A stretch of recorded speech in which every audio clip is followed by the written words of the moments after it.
हरिओम। चित्त क्या है? यदि चित्त को हम समझना चाहें तो साधारणतया ऐसे समझ सकते हैं, जो चित्त की एक अवस्था है। दो चित्त को अगर हम इंग्लिश में समझें तो इसको ये कह सकते हैं इंडिविजुअल कॉन्शियसनेस।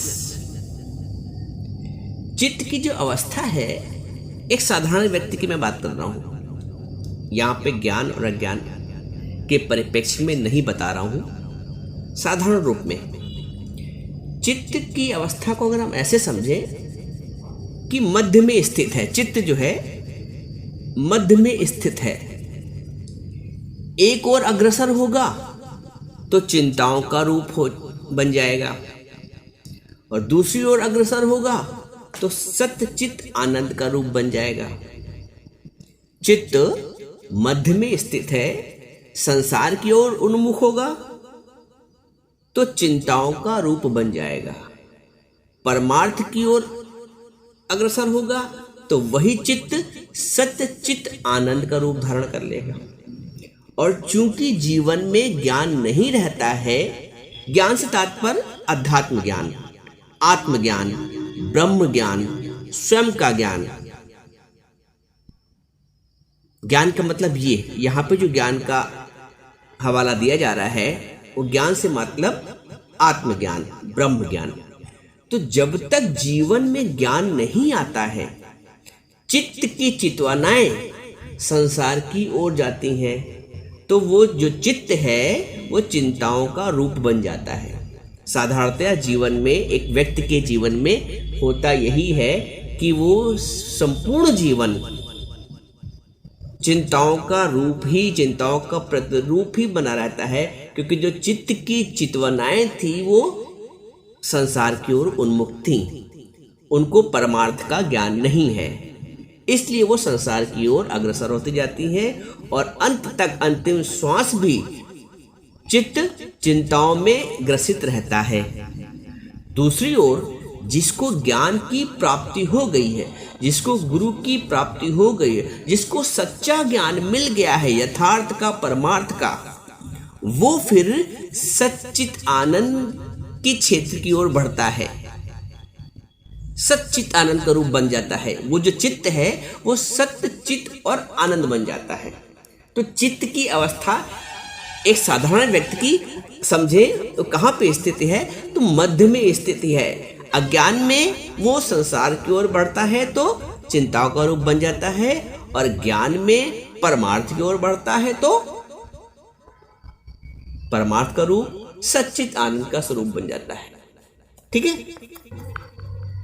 इसको अंग्रेजी में हम इंडिविजुअल कॉन्शियसनेस भी कह सकते हैं। चित्त की कई अवस्थाएं होती हैं। चित्त की साधारण रूप से देखा जाए तो चित्त की कई अवस्थाएं हैं, या आप इसको मोटा मोटा 5 अवस्थाओं में समझ सकते हैं। पहली तो मूढ़ अवस्था। चित्त की एक मूढ़ अवस्था होती है। मूढ़ अवस्था क्या है? चित्त की मूढ़ता है, जिसमें टोटल अज्ञान है, टोटल तमस है। गुण में हम इसको परिभाषित करें तो टोटल तमस है, तामसी गुण है, टोटल जड़ता है, टोटल मूढ़ता है। जैसे पत्थर है, टोटल जड़ है, प्लांट है, ये एनिमल है, मूढ़ता है इसमें, इसलिए ये चित्त की मूढ़ अवस्था है, जहां पे जागृति नहीं है, बिल्कुल मूढ़ता है। दूसरी क्षिप्त अवस्था। पहली अवस्था मूढ़ अवस्था, दूसरी क्षिप्त अवस्था। हम इसको ऐसे भी कह सकते हैं कि मान लीजिए जो चित्त है, जैसे मैंने आपको बताया कि मध्य में स्थित है, तो चित्त क्योंकि मध्य में स्थित है, जब संसार की ओर बढ़ेगा तो चिंताओं का रूप बन जाएगा। वहाँ उसकी जो वैल्यू होती है वो कौड़ी की भाव होती है।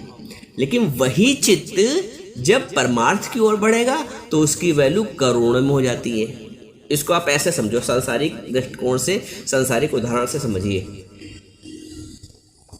एक चीज की वैल्यू करोड़ों की है और एक चीज की वैल्यू कौड़ी की है, बिल्कुल।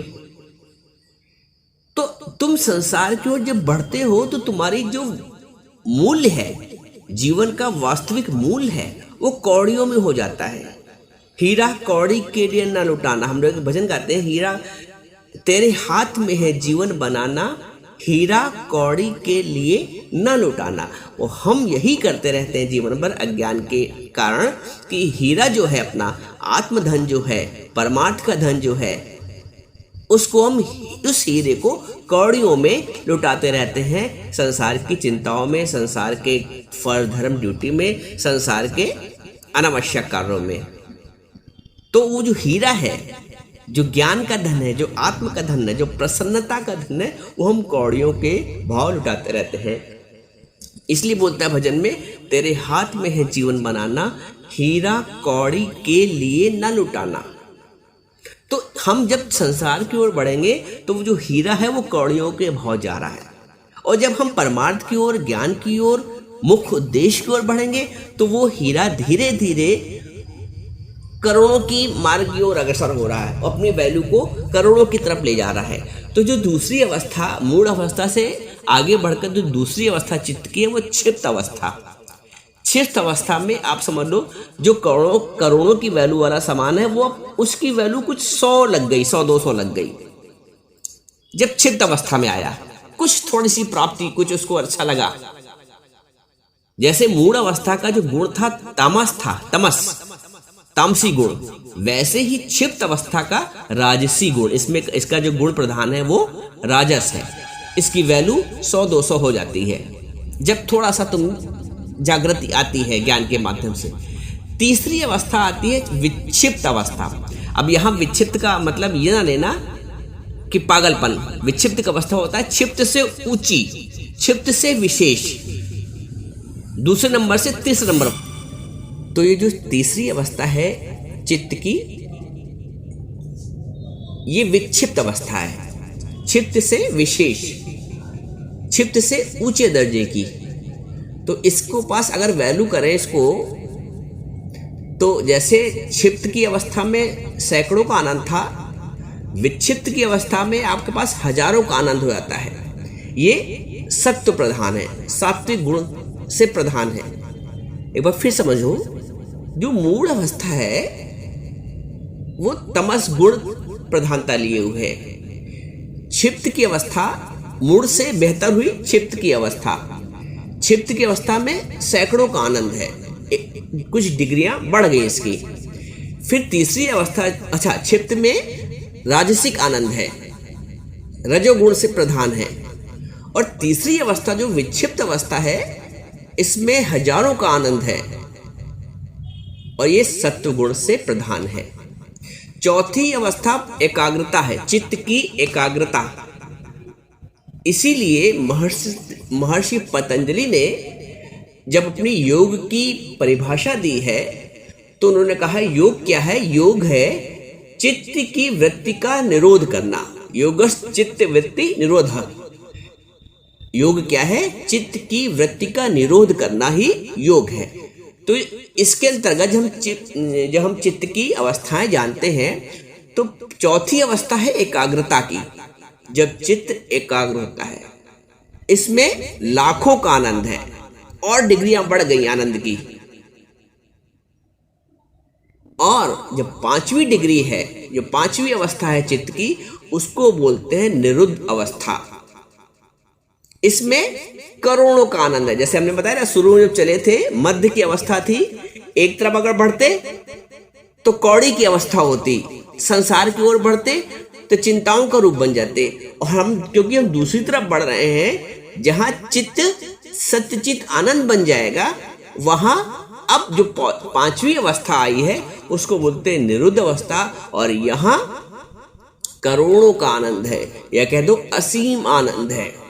ये चित्त की वो अवस्था है। और योग का मतलब ही उस असीम आनंद तक पहुंचना है, उस अपार आनंद तक पहुंचना है, उस सत्यचित आनंद तक पहुंचना है। उस चित्त की अवस्था में जहां सत्य है, फिर वहां आनंद अपने आप स्वतः ही विराजमान हो जाता है। तो हम जो मध्य की अवस्था, आरंभिक अवस्था मनुष्य के चित्त की है, वो मध्य में स्थित है।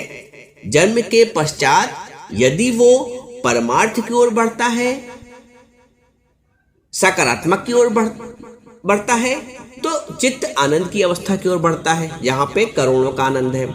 और यदि संसार की ओर बढ़ता है तो चिंताओं का रूप बन जाता है, जहाँ पे उसकी वैल्यू कौड़ियों की है, करोड़ों की नहीं है, कौड़ियों की है। तभी भजन में गाते हैं कि तेरे हाथ में है जीवन बनाना, हीरा कौड़ी के लिए न लुटाना। हीरा क्या है? हीरा आपका जन्म है, हीरा आपका आनंद है, हीरा आपका श्वासें हैं। इन श्वासों को संसार की दुख और सुख में, संसार की चितवनाओं में, संसार की चिंताओं में व्यर्थ न गंवाना। वो कौड़ी का भाव चली। ये अनमोल श्वासें, ये अनमोल रतन हमको प्राप्त है, इसका तुम सदुपयोग करो, इसका दुरुपयोग मत करो। एक एक श्वास की वैल्यू है, एक एक श्वास की वैल्यू है। एक दृष्टांत बताते हैं कि एक वजीर था, मंत्री, उसने राजा की जीवन भर बड़ी ही निष्ठा से सेवा की, बड़ा ही विश्वास पात्र मंत्री वो था। और जब उसका अंत समय आया, बीमार था और अंत समय जब आया तो राजा उसको देखने पहुंचा कि मंत्री जी बहुत दिन से आ नहीं रहे, उनका स्वास्थ्य खराब है, चलो मैं देख के आऊं।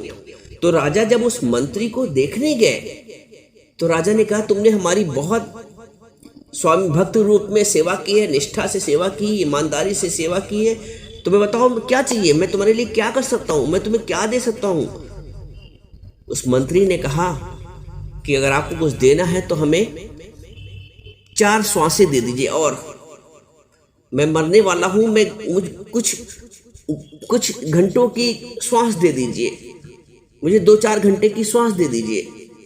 राजा ने कहा, मैं सब तो दे सकता हूं सब कुछ, लेकिन श्वास नहीं मैं दे सकता हूं, मैं समय नहीं दे सकता हूं कि तुम्हें 2 घंटे का जीवन और दे दूं, कि मैं तुम्हें 2 घंटे का जीवन और दे दूं।